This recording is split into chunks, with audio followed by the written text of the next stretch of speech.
ഞങ്ങൾ ഷെയർ ചെയ്ത് ഓരോ കാര്യങ്ങൾ പഠിക്കാൻ തുടങ്ങി. അങ്ങനെ ഈ ഷെയർ ചെയ്ത് പഠിക്കുന്ന സമയത്താണ് ഞാൻ ഒരാൾക്ക് വേണ്ടി GMB ലിസ്റ്റ് ചെയ്ത് കൊടുക്കുന്നത്, Google business profile. Google business അറിയാം, ഗൂഗിൾ മാപ്സിൽ ലിസ്റ്റ് ചെയ്യുന്നത്. അതെ, ഗൂഗിൾ മാപ്പിൽ ലിസ്റ്റ് ചെയ്ത് കൊടുക്കുന്നത്. അതായിരുന്നു ആക്ച്വലി എൻ്റെ ഒരു തോട്ട് ചേഞ്ച് ചെയ്തത്. അതിന് എനിക്ക് 2 കാര്യങ്ങളുണ്ട്. ഒന്ന്, എല്ലാവർക്കും എനിക്ക് കുറച്ച് ആക്റ്റീവ്സ് ഉള്ള ഒരാളാണ്, അത് മനസ്സിലായി. ബിസിനസ്സിനേക്കാളും എനിക്ക് കുറച്ചുകൂടെ താല്പര്യം ഈ ഇത്തരത്തിലുള്ള കാര്യങ്ങളോടാണ്. ഡിജിറ്റൽ ഡിവൈഡ് എന്ന് പറഞ്ഞൊരു സംഭവം നമ്മുടെ സമൂഹത്തിലുണ്ട്. അതായത് ഒരു കൂട്ടം ആളുകൾക്ക് ഡിജിറ്റൽ സാങ്കേതിക വിദ്യ ഉപയോഗിക്കാൻ അറിയാം, ഒരു കൂട്ടം ആളുകൾക്ക് അത് അറിയില്ല. അറിയാത്തവര് 0-ൽ നിൽക്കുന്നു. അറിയാവുന്നവർ, ഈ സാങ്കേതിക വിദ്യ ഉപയോഗിക്കാൻ അറിയാവുന്നവർ ലക്ഷങ്ങൾ ഉണ്ടാക്കുന്നു. അതെ. അപ്പോൾ എൻ്റെ ഒരു ഇതിലെന്ന് വെച്ചാൽ എല്ലാവർക്കും ഓൺലൈനിൽ ഒരു പ്രസൻസ് എങ്കിലും വേണം, എവിടെയെങ്കിലും. ഉറപ്പായിട്ടും. അന്ന് ഫേസ്ബുക്ക് ഇല്ല. അതെ. അപ്പോൾ ഒരു പ്രസൻസ്, ഫേസ്ബുക്ക് ഉണ്ട് പക്ഷെ എത്ര പോപ്പുലർ അല്ല. അന്ന് ഓർക്കുട്ടാണ് 2013 ഞാൻ ഇത് ലിസ്റ്റ് ചെയ്ത് സ്റ്റാർട്ട് ചെയ്യുന്നത്. ഓക്കെ. അപ്പോൾ അങ്ങനെ എനിക്ക് പരിചയമുള്ള കുറച്ച് പേർക്ക് ലിസ്റ്റ് ചെയ്ത് കൊടുത്തു തുടങ്ങി. ലിസ്റ്റ് ചെയ്ത് കൊടുത്തപ്പോൾ നല്ല ചേഞ്ചസ് വരാൻ തുടങ്ങി, അവർക്ക് ലീഡ്സ് വരാൻ തുടങ്ങി. അപ്പം ഞാൻ മനസ്സിലാക്കി ഇതൊരു ചെറിയ ടൂളല്ല, ഇതൊരു വലിയ ഗെയിം ചേഞ്ചറാണ് ഈ ഗൂഗിൾ. അതെ അതെ.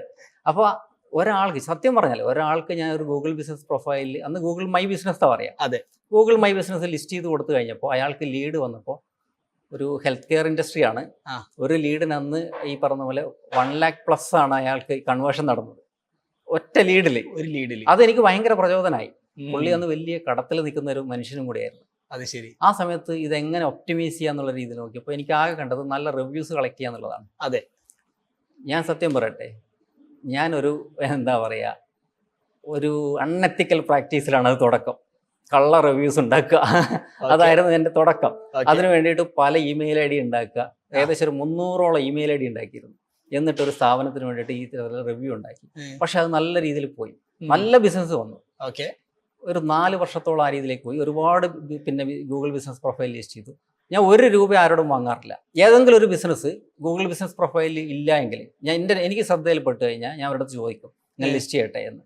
അങ്ങനെ ലിസ്റ്റ് ചെയ്തു. ഏകദേശം ആ സമയത്ത് എനിക്കൊന്നൊരു 300ഓളം ബിസിനസ് ഞാൻ ലിസ്റ്റ് ചെയ്തിട്ടുണ്ട്. അപ്പൊ നിങ്ങൾ ലെവൽ 10 ഒക്കെ ആയിട്ടുണ്ടാവും? ഇല്ല, ഞാൻ റിവ്യൂ ഇടുന്ന പരിപാടിയില്ല, ലിസ്റ്റ് ചെയ്ത് കൊടുക്കും. ലിസ്റ്റ് ചെയ്ത് കൊടുത്താലും നിങ്ങൾക്ക് ഇത് കിട്ടൂല? ഇല്ല, നമ്മൾ അവരുടെ മെയിൽ ID എടുത്തിട്ട് ലിസ്റ്റ് ചെയ്തിട്ട് അവർക്ക് അത്രയല്ലേ ഉള്ളൂ. അങ്ങനെ ലിസ്റ്റ് ചെയ്ത് കൊടുക്കും, അത് ഒപ്റ്റിമൈസ് ചെയ്ത് കൊടുക്കും. അന്ന് ഇന്നത്തെ പോലെ അത്ര പ്രശ്നമില്ല, നമ്പർ വെരിഫിക്കേഷൻ ഒന്നും അത്ര ബുദ്ധിമുട്ടുള്ള കാര്യമല്ല. പോസ്റ്റ് കാർഡ് വെരിഫൈ ചെയ്ത് കഴിഞ്ഞാൽ എല്ലാം ഓക്കെയാണ്.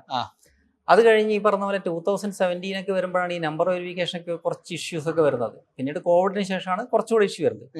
ഈ കോവിഡ് സമയമായപ്പോൾ ആക്ച്വലി കുറേയധികം ആളുകൾ, ചെറുകിട ആളുകളുണ്ടല്ലോ, അതായത് ഈ ടൈലേഴ്സ്, അതെ, പിന്നെ ട്യൂഷൻ ടീച്ചേഴ്സ്, ഡാൻസ് സ്കൂൾ നടത്തുന്നവർ, അങ്ങനെയുള്ള ആളുകൾ, അവർക്ക് എന്ത് ചെയ്യണമെന്ന് അറിയില്ല, കാരണം ബിസിനസ് ഇല്ല.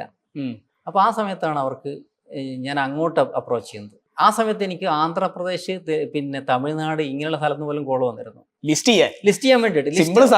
ലിസ്റ്റ് ചെയ്യുന്ന മാത്രമല്ല, ചില ആളുകൾ ലിസ്റ്റ് ചെയ്തിട്ടുണ്ടാവും പക്ഷെ അത് വെരിഫൈഡ് ആയിട്ടുണ്ടാവില്ല, ഫോൺ നമ്പർ കാണിക്കുന്നില്ല, ഇങ്ങനെയുള്ള പല ഇഷ്യൂസ്. എനിക്ക് ഓർമ്മയുണ്ട്, ഒരു തമിഴ്നാട്ടിൽ നിന്ന് ഒരാൾ, അയാളുടെ വീട്ടിലാണ് ഇത് ചെയ്യുന്നത്, ഇലക്ട്രോണിക്സ് ബിസിനസ് ചെയ്യുന്നത്. അതിന് പ്രോപ്പറായിട്ടുള്ള ലൈസൻസ് ഇല്ല. പക്ഷേ എനിക്ക് അയാളെ സഹായിക്കണം തോന്നി. ഗൂഗിളിന്റെ പോളിസി പ്രകാരം ഒരു ലീഗൽ ബിസിനസ് മാത്രമേ ലിസ്റ്റ് ചെയ്യാൻ പാടുള്ളൂ. പക്ഷേ നമ്മളിവിടെ ഒരു ലീഗൽ ബിസിനസ് തുടങ്ങുക എന്ന് പറഞ്ഞാൽ അതിന് ഒരുപാട് ബുദ്ധിമുട്ടുകളുണ്ട്, നൂലാമാലകളുണ്ട്. പക്ഷെ അങ്ങനെയുള്ള ആളുകളെയും സഹായിക്കണം. അത് എത്തിക്കലാണോ അല്ലയോ എന്ന് ചോദിച്ചു കഴിഞ്ഞാൽ ഞാൻ ഈ പറയുന്ന സംഭവമാണ്, അതായത് ഡിജിറ്റൽ ഡിവൈഡ് എന്നുള്ള സംഭവം ഇല്ലാതാക്കുക എന്നുള്ളത് എനിക്ക് പറ്റുന്നിടത്തോളം നിങ്ങൾ ചെയ്യുന്ന ആക്ടിവിറ്റീസ് അതാണ്. അതെ, അത് ഇല്ലാതാക്കണം. അങ്ങനെ ഞാൻ അദ്ദേഹത്തിന് വേണ്ടിയിട്ട് എന്ത് ചെയ്തു, കുറച്ച് പ്രൂഫൊക്കെ ഉണ്ടാക്കി ഞാൻ സബ്മിറ്റ് ചെയ്ത്, പുള്ളിക്കൊരു വീഡിയോ വെരിഫിക്കേഷൻ്റെ ഇൻസ്ട്രക്ഷനൊക്കെ പറഞ്ഞു കൊടുത്ത് പുള്ളി അത് ചെയ്തെടുത്തു. പുള്ളിക്ക് ഒരു ടെമ്പററി ഒരു ബോർഡൊക്കെ അവിടെ സെറ്റ് ചെയ്യാൻ പറഞ്ഞു. പെർമനന്റ് ബോർഡ് ഉണ്ടെങ്കിൽ അവർ ചെയ്യും, കാര്യം നടക്കണം. ടെമ്പററി ബോർഡൊക്കെ വെച്ച് ചെയ്യാനായിട്ട് പറഞ്ഞു. അങ്ങനെ പുള്ളി അത് ടെമ്പററി ബോർഡൊക്കെ വെച്ച് സെറ്റ് ചെയ്തു. പുള്ളിക്ക് നല്ല ബിസിനസ് വന്നു. കോവിഡ് സമയത്ത് എനിക്ക് തോന്നുന്നു ഒരു 100-150 പിന്നെയും ചെയ്തിട്ടുണ്ട്, ലിസ്റ്റ് ചെയ്ത് കൊടുത്തിട്ടുണ്ട്. ഇപ്പോഴും കേരളത്തിൽ നിന്ന് ഏറ്റവും കൂടുതൽ ആളുകൾ എന്നെ വിളിക്കുന്നതിന് വേണ്ടിയിട്ടാണ്. ഇത് ഫ്രീ ഓഫ് കോസ്റ്റ് ആണ് എൻ്റെ സർവീസ്. അത് ഞാൻ ആരോടും പറയുകയും ചെയ്യും.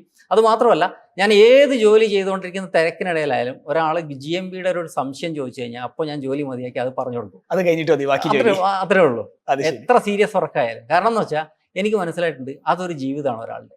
ഉറപ്പായിട്ടും.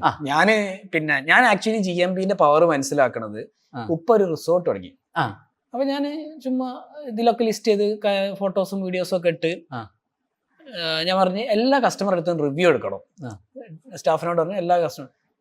കുറച്ച് കഴിഞ്ഞ് ഞാൻ ഒരു മാസം കഴിഞ്ഞ് ഞാൻ ചെക്ക് ചെയ്തപ്പോൾ 95% കസ്റ്റമേഴ്സ് വരുന്നത് ഗൂഗിളിൽ നോക്കിയിട്ടാണ്. അതെ. വേറെ ഒരു മാർക്കറ്റിംഗ് ആക്ടിവിറ്റി അന്നാണ് ശരിക്കും ആക്ച്വലി എനിക്ക് പവർ മനസ്സിലായത്. ആ. ഈ ഗൂഗിൾ മാപ്സിൽ ഇല്ലെങ്കിൽ ആ. വളരെ ചെറിയ കാര്യമാണ്, പക്ഷെ ഒരു ബിസിനസ് സംബന്ധിച്ചിടത്തോളം മാസീവ് ഇമ്പാക്റ്റ് ആണ്. മാസീവ്